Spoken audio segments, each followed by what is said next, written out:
Senator Brown, I'd like to. Senator Brown. Thank you, Mr. Chairman. A dozen years ago, when you did the tax holiday here, all the corporations had all this money, and of course they were going to be eager to give it out to work. Well, actually, they didn't give it out to workers. They did stock buybacks. They did executive compensation. They paid out in dividends. Then somebody cited Britain. Great Britain has done a series of tax cuts. And their wages were flat too. So this is really wishful thinking. But I do know that the TV ads that are going to be run against the 5 most important senators on this committee, the TV ads that the independent groups will run, will of course say, Senator McCaskill and Senator Casey and Senator Stabenow and Senator Nelson are voting against a $4,000 raise that this tax cut is going to bestow on them. We know it's coming. We know you'll have way more money to promote that than we will have to defend it, but that's why the Wyden Amendment is so important. And I just think it would be nice just tonight, before we go home, to just acknowledge, well, this tax cut really is not for the middle class, it's for the rich. And that whole thing about higher wages, well, it's a good selling point, but we know companies don't just give away higher wages.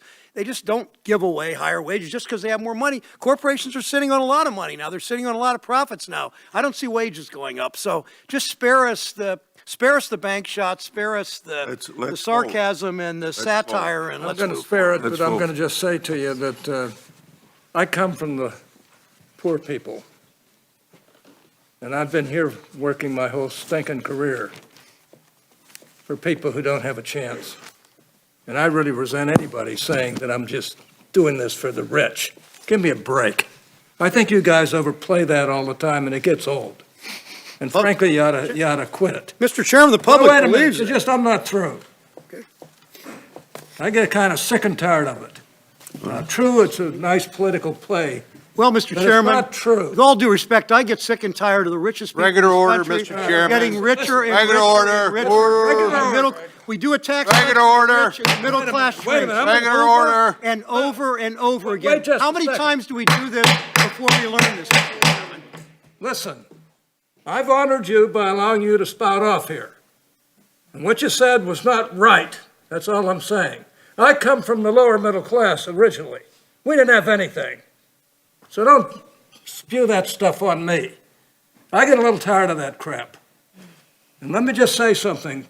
If we worked together, we could pull this country out of every mess it's in. And we could do a lot of the things that you're talking about, too. And I think I've got a reputation of having worked together with Democrats. Let's start with Chip. Not starting with Chip. I did it. I've done it for years. I've got more bills. Start with Chip today. I got more bills passed than everybody on this committee put together. And they've been passed for the benefit of people in this country. Now, all I can say is I like you personally very much, but I'm telling you, this bull crap that you guys throw out here really gets old after a while. To do it right at the end of this was just not right. Through federal filings, we confirmed the numbers on 12 funds, each with more than one web domain owned by the LDS Church. The funds control about $31.9 billion in investments.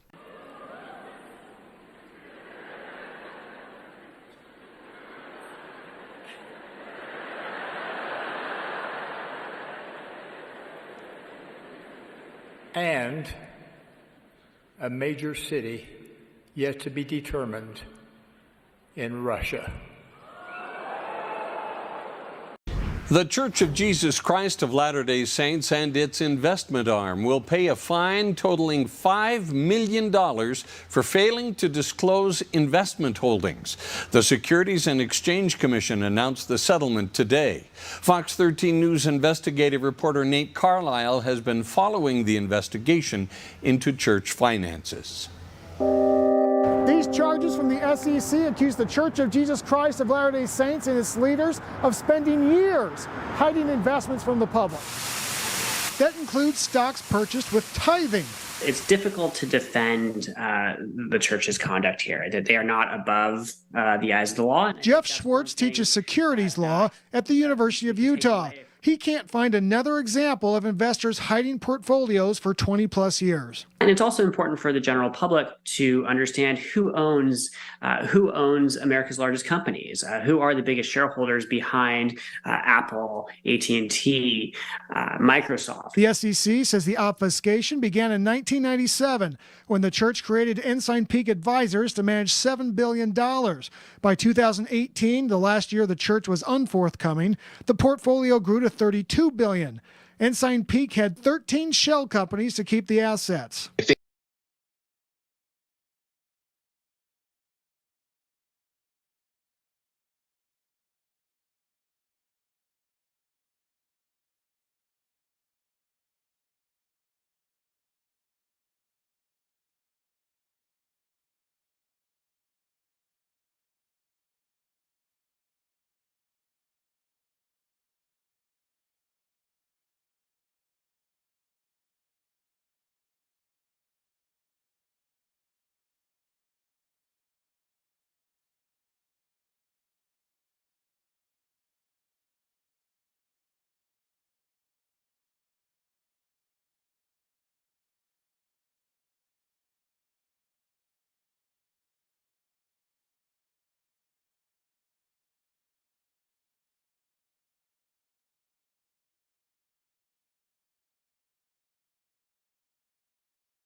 The mandate given by the First Presidency and the presiding bishopric is to only focus on financial growth. EPA employees are told that the money will be used after the second coming of Jesus Christ or during Armageddon right before he would come again.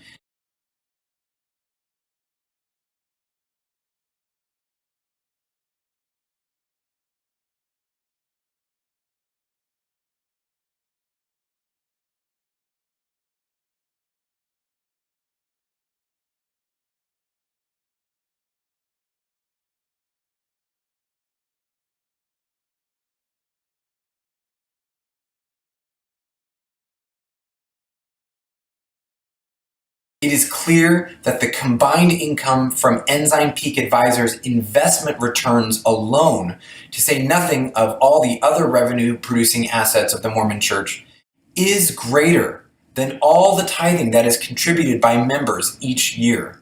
It is enough to keep the work going for much longer than a very brief period. Right now and going forward, it can support the work in perpetuity.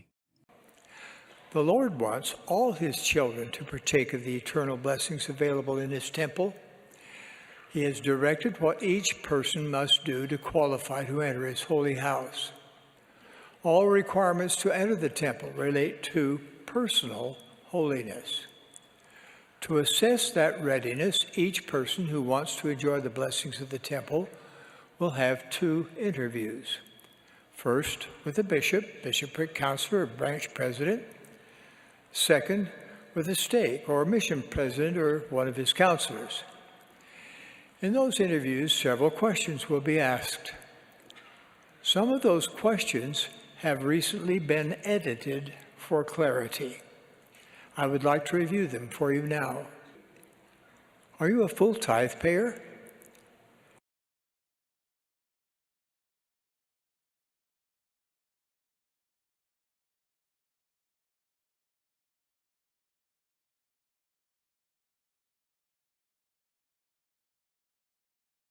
One of our brethren some years ago spoke of the payment of tithing as fire insurance.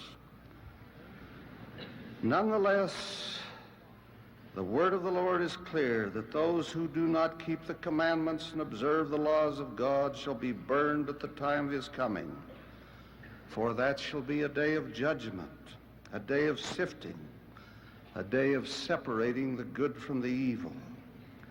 I would venture a personal opinion that no event has occurred in all the history of the earth as dreadful as will be the day of the second coming, as fraught with the destructive forces of nature, as consequential for the nations of the earth,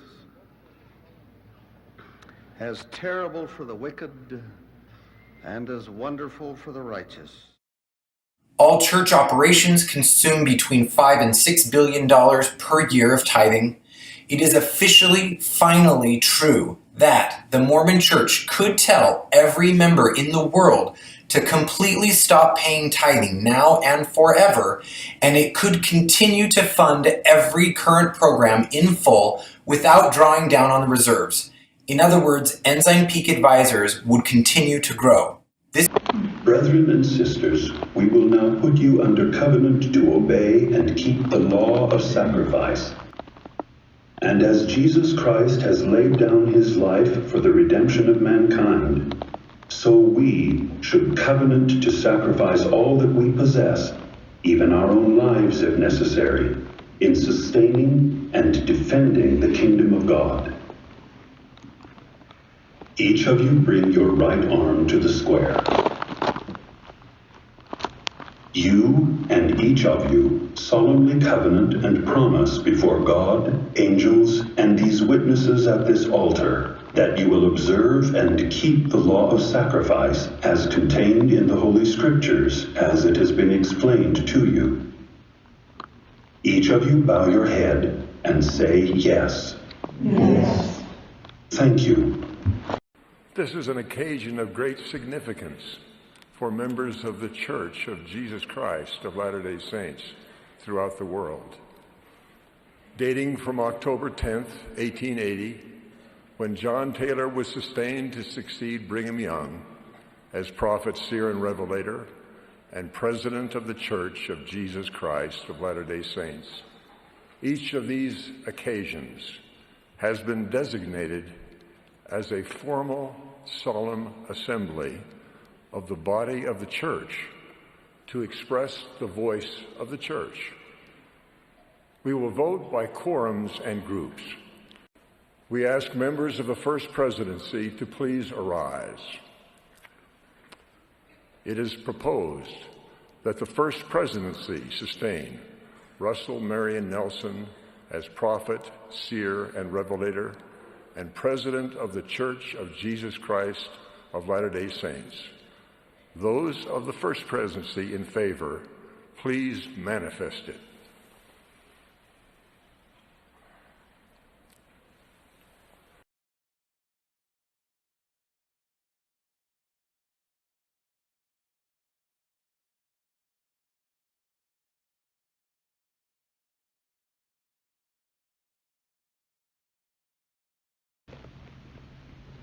We are instructed to give unto you the law of consecration, as contained in the book of Doctrine and Covenants, in connection with the law of the gospel and the law of sacrifice, which you have already received. It is that you do consecrate yourselves, your time, talents, and everything with which the Lord has blessed you, or with which he may bless you, to the Church of Jesus Christ of Latter-day Saints, for the building up of the kingdom of God on the earth, and for the establishment of Zion. Each of you, bring your right arm to the square. You and each of you covenant and promise before God, angels, and these witnesses at this altar that you do accept the law of consecration as contained in the Doctrine and Covenants, in that you do consecrate yourselves, your time, talents, and everything with which the Lord has blessed you, or with which he may bless you, to the Church of Jesus Christ of Latter-day Saints, for the building up of the kingdom of God on the earth, and for the establishment of Zion. Each of you, bow your head and say yes. Yes. Thank you.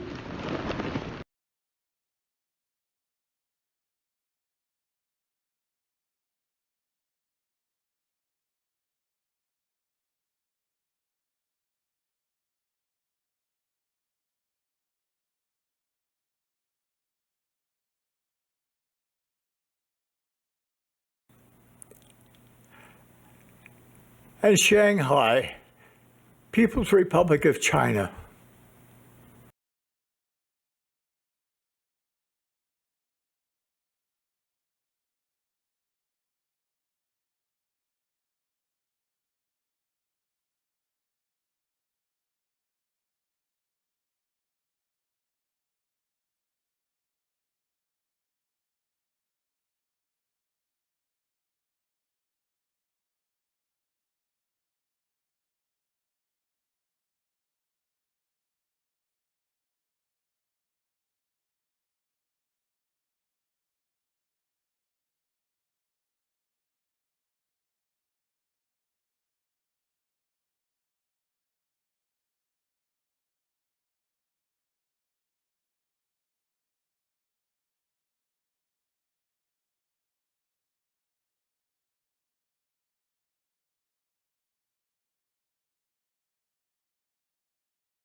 For the first time, we have an idea now of how much the Church of Jesus Christ of Latter-day Saints big investment fund performed over the course of a year. That fund is called Ensign Peak Advisors, and Fox 13 News investigative reporter Nate Carlisle found the public document showing how many billions of dollars it gained in 2020. Over the last year, the Church of Jesus Christ of Latter-day Saints has been more forthcoming about how it's investing tithing money. This latest filing with the Securities and Exchange Commission shows that despite the economic downturn of the pandemic, the church's big investment fund made money. This filing with the SEC shows the holdings of Ensign Peak Advisors at the end of 2020. When added all up, it shows the fund gained more than $6 billion in one of the most difficult financial years in American history.